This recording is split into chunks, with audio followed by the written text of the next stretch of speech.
아버지와 예수 그리스도로부터 오시는 크신 은혜가 여러분과 함께 하시기를 축복합니다. 아멘. 자, 우리 옆 사람에게도 하나님의 앞뒤좌우로 우리 하나님의 은총이 당신과 함께 하시기 바랍니다. 인사해 주실까요? 하나님의 은총이 당신과 함께 하시기 바랍니다. 아멘. 오늘은 복음을 위한 일이라는 제목으로 말씀을 나누겠습니다. 이 말씀을 나누기 전에 우리 믿음으로 함께 같이 선포하겠습니다. 시작! 성경은 하나님의 말씀입니다. 오늘도 하나님께서 주님의 말씀의 종을 통해 이 성경의 진리를 나에게 선포하실 것입니다. 아멘. 복음을 위한 일이라는 아주 큰 제목입니다. 복음은 영어로 Gospel이라고 합니다. 이것을 어떤 사람은 하나님의 이름이라고 하는 사람이 있어요. Godspell이라고 그래가지고. 그런데 그게 아니고 이 복음은 복된 소식이라는 뜻이 있습니다. 그런데 이 복음의 주체는 바로 누구냐면 예수님이십니다. 예수님이 복음의 주체인데 그 예수님을 위하여, 전능하신 예수님을 위하여 과연 우리가 무슨 일을 할 수 있을까라고 생각해 보니까 이 제목이 어색할 수도 있습니다. 그런데 오늘 우리가 읽었던 사도 서간문인 빌립보에서 사도 바울 선생님은 뭐라고 얘기를 하고 있냐면 우리가 복음의 일을 하자라고 되어 있습니다. 이 이야기는 할 수 있음을 강조하는 일입니다. 처음에 제자들도 저랑 똑같은 생각을 했을지도 모르겠습니다. 예수님 같은 엄청난 일을, 그 엄청난 일을 과연 우리가 어떻게 할 수 있을까라고 생각했었는데 어떠한 시점이 딱 오니까 이들이 이것을 이해할 수 있게 되었습니다. 그리고 정말 그들은 복된 소식을 전하게 되었습니다. 제가 생각해 봤습니다. 우리 교회 성도들만 생각하면 막 복된 소식. 오늘 요번에 우리 기쁨이한테 복된 소식이 있대. 그거를 막 기쁨이 엄마가 전하지 않고는 견딜 수 없는 심정으로 막 이윤숙 집사님의 집에 복된 소식이 있대. 막 그러니까 사람들이 궁금해하고 그 복된 소식이 뭘까? 그 이윤숙 집사님 딱 나타났는데 얼굴이 복돼. 여러분, 나는 여러분들이 올 한 해 복된 일이 가득하길 축복합니다. 우리 옆 사람에게 이렇게 선포할 거예요. 당신에게 복된 일이 있을지어다. 시작! 당신에게 복된 일이 있을지어다. 아멘. 이 복된 일을 선포하라고 준비된 사람이 바로 누구냐면 세례 요한이라는 사람이었습니다. 이사야는 이 복된 소식을 전하는 세례 요한을 이렇게 표현했습니다. 보세요. 함께 읽어보겠습니다. 시작! 선지자 이사야의 책에 쓴 바 광야에서 외치는 자의 소리가 있어 이르되 너희는 주의 길을 준비하라 그의 오실 길을 곧게 하라 그랬습니다. 이 구절을 세 개로 나누면 이렇습니다. 그는 누구냐면 광야에서 외치는 자의 소리다. 복된 소식을 전하는 사람은 광야에서 외치는 자의 소리다. 두 번째는 그는 주의 길을 준비하는 자다. 마지막 세 번째는 그는 주님의 오실 길을 곧게 하는 자다 그랬습니다.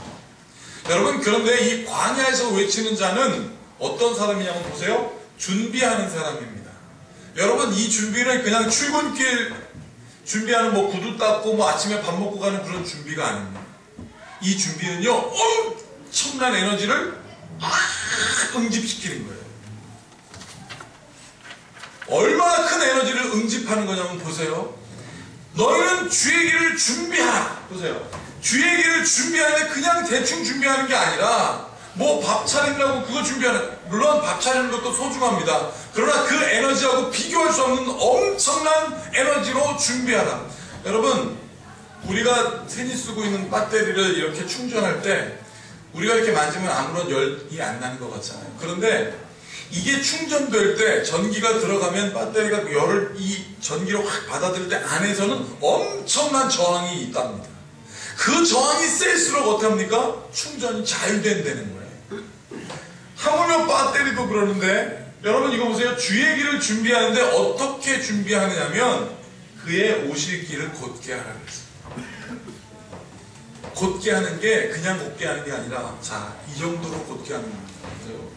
모든 골짜기가 메워지고 모든 산과 작은 산이 낮아지고 굽은 것이 높아지고 험한 길이 평탄해질 것이고.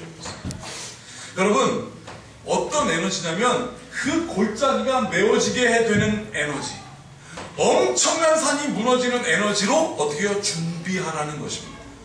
그 사람이 바로 누구냐면 세례 요한이다라는 거예요. 세례 요한은요, 이것을 준비하는 사람인데 비주얼이 안 좋아요. 맨날 낙타 털옷을 입고 강가에서 사는 사람이었습니다. 봄, 여름, 가을, 겨울 할 거 없이. 먹는 것은 메뚜기와 석청, 바위 사이에서 나오는 그 꿀을 먹는 사람이 그런 세례 요한이었어요. 보기에 너무너무나 남루합니다. 이게 뭘 상징하냐면 광야예요. 광야는 너무너무나 힘든 겁니다. 그 힘든 모습으로 사는데 그 사람은 여러분 어떤 사람이면 충전이 되어 있어요. 비록 눈으로 보기에 외형적으로 여러분 굉장히 남루한 것 같은데 그의 눈빛은 살아있어요. 그의 눈빛은 흔들림이 없습니다. 왜? 충전되어 있어요. 무엇으로?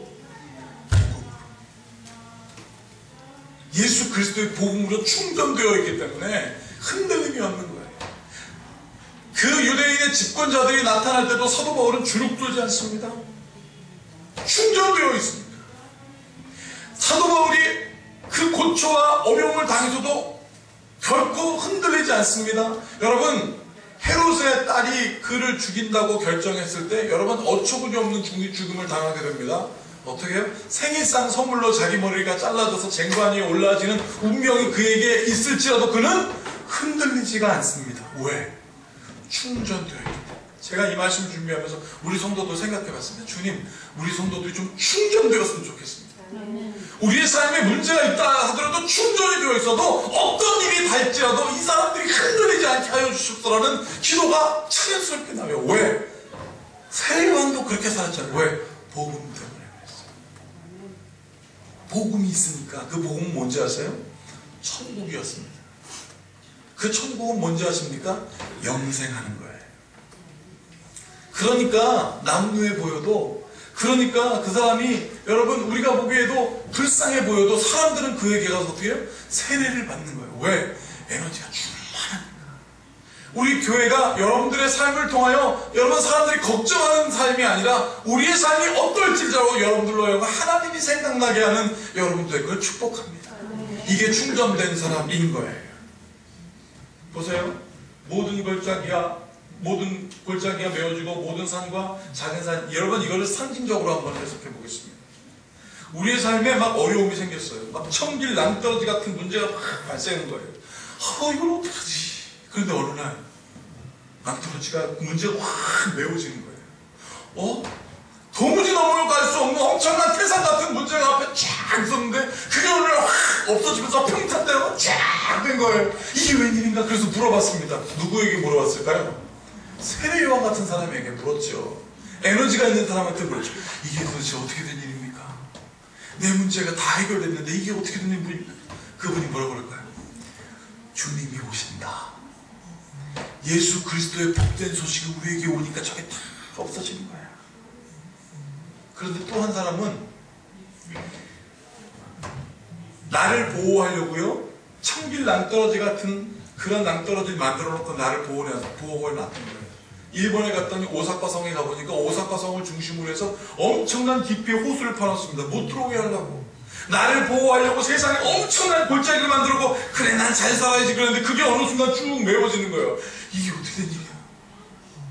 나를 보호하려고 엄청난 산꼭대기에다 성을 만들어 놓고 나를 보호해놨었는데, 여러분 루터가 성경을 번역할 때 발트부르크 성이라는 곳에 갔었는데 그 성 제가 가봤거든요. 차로만 15분 올라가고 거기서 또 걸어서 15분 올라가니까 성이 나오고요, 성에서 그 사람이 번역한 그 방으로 올라가는데 15분, 총 45분 걸려서 갔어요. 빨리 간다고 하는 게. 엄청나게 거기서 보니까 독일 전역이 거의 다 보이는 것 같습니다. 그렇게 나를 보호하려고 쫙 높은 산꼭대기 만들었는데 그게 여러분 쫙 정리가 되는 거예요. 그러니까 이 사람들이 뭐라고 그랬을까? 아니 아까운 나의 인생의 모든 것들이 다 정리되었는데, 다 평탄하게 되었는데 이게 도대체 어떻게 된 거야? 라고 하니까 똑같은 사람, 세례 요한같이 에너지가 있는 사람이 뭐라고 했을까요? 주님이 오신다.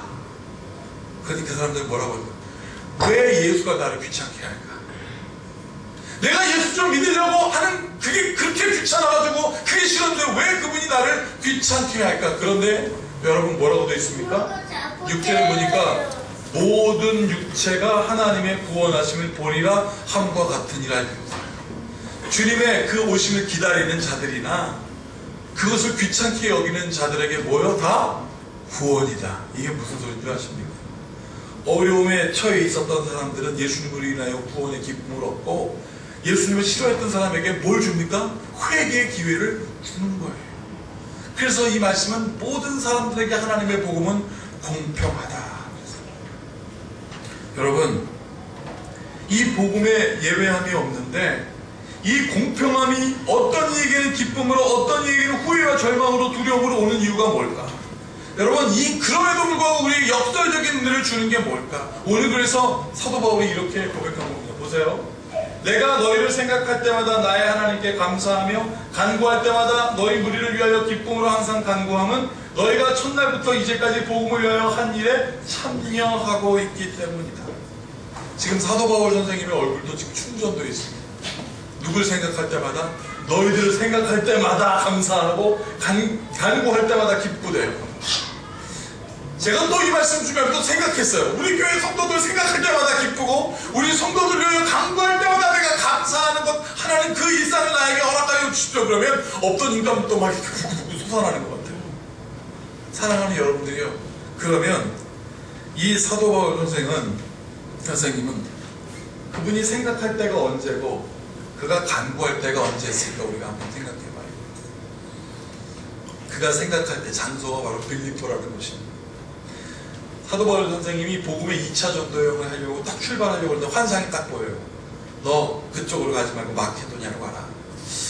네, 알겠습니다. 그리고 마케도냐로 가다가 빌립보라는 지역에 딱 이르렀는데, 그 빌립보는 산맥이 두 개가 싹 만나가지고 푹 꺼진 지역입니다. 그러니까 군사적인 요충지예요. 거기에는 군인들이 거의 다 살고 있었습니다. 그런데 군인들만 득실득실한 그 빌립보에 이르렀는데 해변에 여인들 몇 명이 웅성웅성 앉아. 여인들이 군사지역에서 살아남는 것도 참 용합니다. 근데 그 여인들이 웅성웅성 있는데 사도 바울이 거기 딱 가서 다 잡았다 몸을 확 증거했는데 어떻게 됐을까요? 결론이 뻔하죠? 그 여인들이 복음을 받아들였어요. 사도 바울이 깜짝 놀랐습니다. 어떻게 이런 군사 요충지에서 이런 일이 있을까? 바로 너희를 생각할 때 그때 생각하는 거예요. 그러다 사도 바울이 빌립보에서 점치는 여자를 고쳐줬습니다. 귀신이 떠나간 거예요. 그랬더니 소문이 났습니다. 그러니까 어떻게 됐습니까? 사도 바울을, 예수 믿는 사도 바울을 여러분 군사 요충지인 빌립보에서 감옥에 집어넣습니다. 여러분, 군인 지역에 있는 그 헌병들이 얼마나 무서운지 몰라요.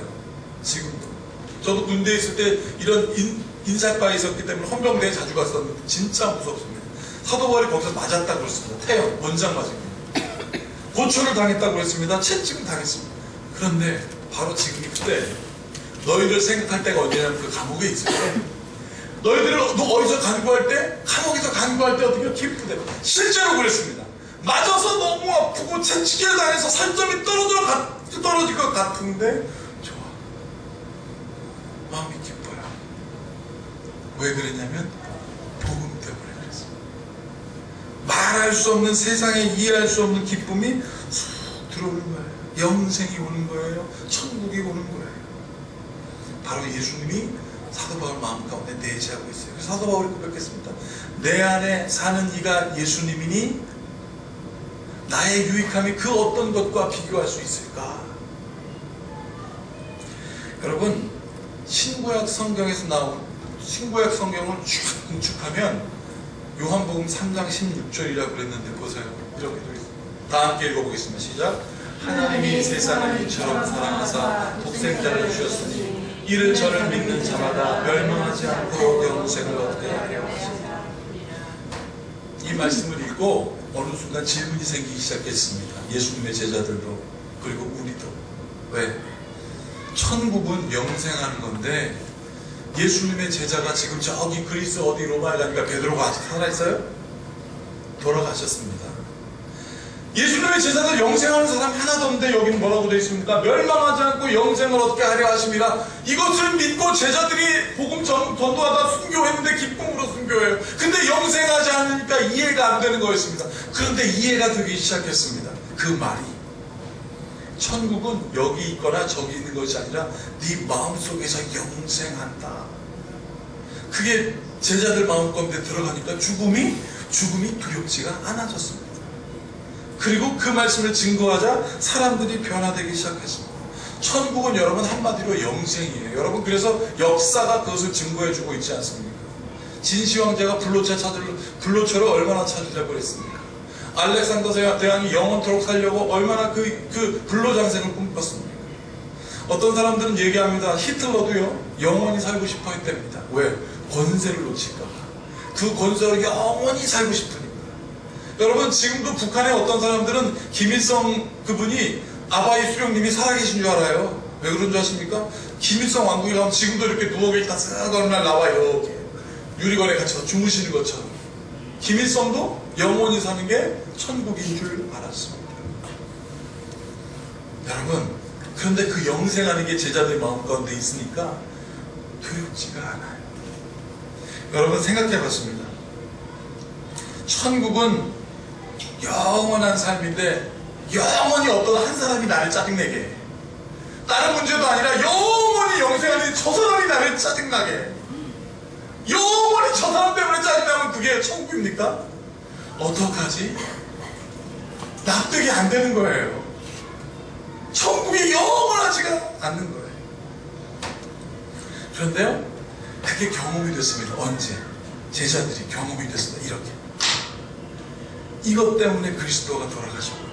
내가 죄 때문에 천국을 누릴 수 없었는데 주님께서 나의 죄를 다 사해주고 내가 도저히 기쁠 수 없는 중에 기쁨을 경험하게 되는구나. 그것이 체험되니까 어떻게 돼요? 증언하게 되었습니다. 체험하니까. 제가 결혼하기 딱 3년 전에 저보다 3년 먼저 결혼한 친구가 저한테 왔습니다. 제가 30살에 결혼했는데 그 친구 27살에 결혼했어요. 나한테 오더니 야, 그때 제가 전도사였거든요. 저 안전도사 결혼하는 게 그렇게 좋은 건 아니야. 그래서 왜? 결혼하는 순간 자유는 또 속박으로 변해. 딱 이러더라고요. 그래서 속으로 그렇지. 지금 3년밖에 안 됐는데 내가 결혼해보니까 그게 아니더라고요. 결혼하면 속박? 무슨 속박이야? 여기서 내가 제일 좋아하는 여자가 자고 있는데. 예? 어떻게 보면 내 거라고 말할 수 있는 거 아니겠습니까? 매일 보니까. 내가 그 친구한테 얘기를 했어요. 이해를 못해요. 그때는 뭐라고 그러냐면 야, 결혼은 속박이 아니라 책임감이야. 가족을 보고 책임감이 확 들어오니까 그 가족들을 향한 당당함, 나를 향하여 가장 아빠가 세계에서 제일 멋져라고 하는 그 책임감, 당신이 세상에서 가장 멋져라고 하는 그 아내의 칭찬이 나를 당당하게 하는 거예요. 어떻게? 책임감이 거기서 완성되니까 그 경험 때문에 나는 가족을 사랑할 수 있는 겁니다.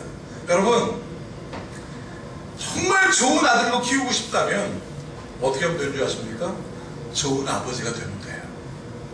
그럼 이 아들은 좋은 아들이 됩니다. 여러분 나는 이 다음에 좋은 아빠가 돼야지 라고 결심하는 어떤 아들이 있다면 지금 좋은 아들이 되십시오. 제2의 어린 왕자를 꿈꾸며라는 자기 책에서 나온 이야기.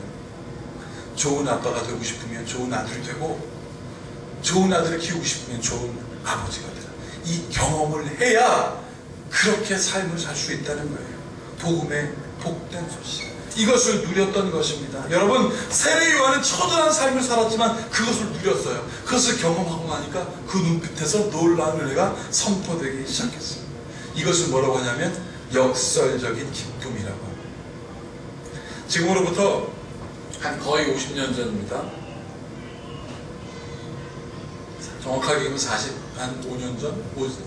여러분 미국에서 한 시골 동네에서 있었던 일이 한 잡지에 실리게 되었습니다. 가이드포스트라는 잡지 그리고 다이제스트라는 잡지에 실렸습니다. 어떤 제목으로 실렸냐면 이런 제목으로 실렸습니다. 윌리의 성탄절이라는 제목으로 1977년 겨울 가이드포스트 다이제스트의 한 칼럼에 나왔는데 이게 너무너무나 의미가 있어요. 어떤 한 아이가 있습니다. 남자아이인데 9살짜리예요. 지금으로 얘기하면 초등학교 2학년. 그 아이가 좀 전능합니다. 근데 학교에서 성탄절이 됐으니까 이제 성탄절날 연극을 하게 됐는데 그 엄마가 찾아왔습니다. 선생님, 우리 아이에게 자신감 좀 허락해 주셔서 얘 좀 출연시켜 주세요. 이 아이는 늘 좋아요. 이렇게 살아가는 애. 예, 좀 대사 좀 주세요. 그러니까 선생님 고심하다가 알았습니다. 대사 딱 한마디 주겠습니다. 그 대사가 바로 무엇이냐면 그 유명한 빈방 없어요예요. 예수님의 엄마와 예수님의 아버지가 예수님을 낳으려고 집을 찾으면 이 아이는 여관 주인이 딱 빼서 큰 소리로 약간 우직하게 예수님의 어머니가 빈방 있어요? 그러면 빈방 없어요! 이렇게 얘기하는 거예요. 근데 얘는 연습할 때는 막 계속 빈방 없어요! 그래서 딱 써가지고 앞만 보면서 빈방 없어요! 잘했다는 거예요. 빈방 없어요! 빈방 없어요! 선생님이 왔습니다. 예, 윌리야, 이제 진짜 연극을 하니까 그때는 그때도 지금처럼 빈방 없어요. 잘해야 돼. 근데 여러분, 이 윌리가 이상해지기 시작하는 거예요. 진짜 연극한다 그랬는데 선생님 뭐라고요? 진짜 연극한다 그러니까 얘는 약간 떨어진다고 그랬잖아요. 자, 연극은 없어지고 진짜만 남은 거예요. 진짜 연극한다, 얘 진짜만 남은 거예요. 조금 전에 연습할 때는 내 친구가 마치 마리아인 것처럼 요셉처럼 안 보였어요. 그냥 이렇게 막 들어오니까. 근데 분장을 딱 하고 들어오는데 마리아가 배가 불렀어요. 그 마리아가 진짜로 오는 거예요. 그 마리아가 요셉과 함께 예수님을 임신해가지고 오기 시작합니다. 그 윌리가 나가서 말을 하면 불이 탁 꺼지면서 탁 퇴장하는 거예요. 뭐라고? 이제 우리 마구간을 찾아서 거기서라도 얘기를 합시다. 이렇게 되는 거예요. 자, 윌리가 나갔는데 이제 자기 눈에 뭐가 남다고요? 진짜 마리아가 들어오는 거예요. 진짜 요셉이 들어오는 거예요. 그러면서 마리아와 요셉이 노크하기 시작합니다. 여관 주인 아저씨, 빈방 있어요? 얘가 뭐라고 해야 된다고요? 빈방 없어요! 라고 해야 되는데 하얘졌어요. 내가 어떻게 마리아와 요셉한테 빈방 없다고 하지? 하얘졌어요. 그러니까 이쪽에 있는 마리아와 요셉은 얘가 대사를 쳐야 되는데 안 치니까 뭐라고 했을까요? 아저씨, 지금 빈방 없다고 하려고 그러는 거 아니에요? 아저씨, 지금 거기 빈방 없는 거 맞죠? 그 대사 생각나게 하려고. 지금 바로 빈방 없는 거죠? 라고 하려고 했는데 얘는 가득한 거예요. 아무 생각 없고 완전 쭉 헤어졌습니다. 근데 그 순간 여기서 선방 같은 게 번쩍이는 거예요. 그래서 이 아이가 정신을 차리고 딱 봤더니 선생님이 딱 쳐다보면서 그냥 빈방 없어요. 그러니까 얘가 그가 정신을 딱 차렸어요. 정신을 딱 차리고 빈방 없어요! 라고 한 거예요. 그러니까 이제 막 불이 탁 꺼지면서 대사만 나오죠. 여보, 이제 방이 없다니까 마법관에서 얘기를 합시다 라고 음악이 쫙 나는데 갑자기 누군가 울기 시작하는 거예요. 이 윌리가 울면서 예수님 가지 마세요. 내 방이 있어요. 내 방이 있어요. 우리 집에 가면 내 방이 있으니까 우리 집에서 쉬세요. 그냥 막 예수님 빈방 여기는 없지만 우리 집에 가면 내 방이 있어요. 내 방에서 쉬세요. 그리고 그냥 막 울었어요. 연극이 어떻게 됐을까요? 망쳤죠. 그런데 연극이 망쳐 불은 꺼져 있는데 저 회중석 어디 구석에서 박수, 이쪽에서 박수, 저 뒤에서 박수, 불이 켜서 오는 사람들이 제자리에서 다 일어나서 눈물을 흘리고 있는 거예요. 그러면서 그 사람들이 얘기합니다. 저 순수한 윌리의 고백 때문에 내가 우리 예수님을 다시 한번 소중하게 생각하게 됐습니다. 그 복음이 우리의 마음을 감동시켰습니다. 여러분, 감동은 뜻하지 않은 곳에서 시작됩니다. 아니, 감동은 우리가 미처 예상하지 않았던 바로 그곳에서 시작합니다. 바로 우리 여러분들의 삶에서, 우리의 자녀들에게서 그 감동은 있을지어다. 여러분, 이 빌립보 교회가 처음에 시작할 때 2명의 여자와 한 가정의 남자 가정으로부터 시작했습니다. 한 여자는 자주상인이라고 말하는 사람입니다. 이 자주상인이 뭐냐면 자줏빛 염료로 옷감을 만들어서 상업을 해서 여러분 부를 축적하는 거예요. 자주상인이 바로 누구냐면 루디아라는 사람이었습니다. 이 루디아가 이 빌립보라는 군인들이 사는 데서 이렇게 자주성가하려면 얼마나 악착같이 살았겠습니까? 그런데 사도 바울의 복음의 메시지를 들었습니다. 아, 여자도 이 세상에서 무시당할 수 없고 종이나 귀부인이나 모든 사람들이 그리스도 앞에 하나의 모든 천국으로 살 수 있구나. 루디아가 그 마음을 받아들이자 그리스에서 온 한 노예 여자를 자매로 받아들이게 되고요. 여러분, 그 군사지역에서 간수라고 하면 우리 어렸을 때 순경 아저씨 온다, 경찰 아저씨 온다, 다 무서워했거든요. 여러분, 근데 그들이 그렇게 두려워했던 간수가 그들에게 교회로 들어오자 이 루디아가 다 환영하면서 하나님의 이름으로 복음의 꽃을 피운 교회가 바로 빌립보 교회였습니다. 사랑하는 여러분들이요, 우리에게 묻습니다. 복음은요, 복음을 위한 일은요, 복음을 경험한 자들에게 나오는 마땅한 반응인 거예요. 나도 모르게 복음의 복된 소식이, 복음의 일들이 우리로 하여금 확 증거되게끔 우리 하나님이 여러분들에게 말씀하셨습니다. 너희들의 마음 가운데 복음을 누릴지어다. 그 복음을 누리고 그 복음 때문에 나로 하여금 하나님의 복된 소식이 증거되는 것입니다. 지난 주일날 우리 주은이하고 상진이하고 사모님이 교회에 남았대요. 그리고 화요일날 출근했더니 목사님이 저한테 신경을 쓰면서 목사님 기분이 좋대. 왜 좋아요? 그랬더니 좋은 소식을 목사님께 전해야겠대요. 복된 소식이네. 주은이가 상진이한테 그랬다는 거예요. 야, 상진아, 너 금요일날 교회 가자. 뭐해? 금요일날 교회 가면 꼭 힐링 캠프 같아. 그랬다는 거예요.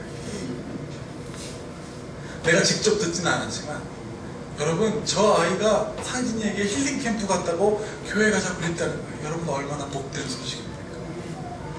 제가 오래전에 교회를 떠난 그 왕신의 교회라는 데서 어떤 학생이 저한테 어느 날 새벽 11시 반에 문자가 왔습니다. 목사님 보고 싶어요. 그래서 봤더니 성은이라는데 오래전에 초등학교 때 헤어진 이제 고3이 됐어요.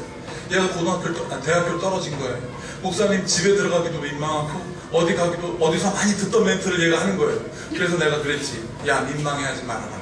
자신감을 가져라. 근데 얘가, 내가 그랬어. 목사님 죄송하면 무조건 망하네. 그래서 성은아, 너 여자니 남자니? 그랬더니 남자는 90% 떨어지고 여자는 90% 붙다 그랬더니 진짜요? 막 하다가 제가 마지막에 그랬어요. 너는 90%야 그랬더니 답장이 왔습니다. 목사님 소름 끼쳐요. 근데 걔가 뭐라고 마지막에 답장을 하십니까? 목사님이 기도해 주시면 내가 이제 비록 재수할지는 모르겠지만 대학 갈지도 모르겠지만 한 사람이라도 제대로 된 예수님의 제자 만들어 볼 거예요. 복된 소식이 더 들려왔습니다.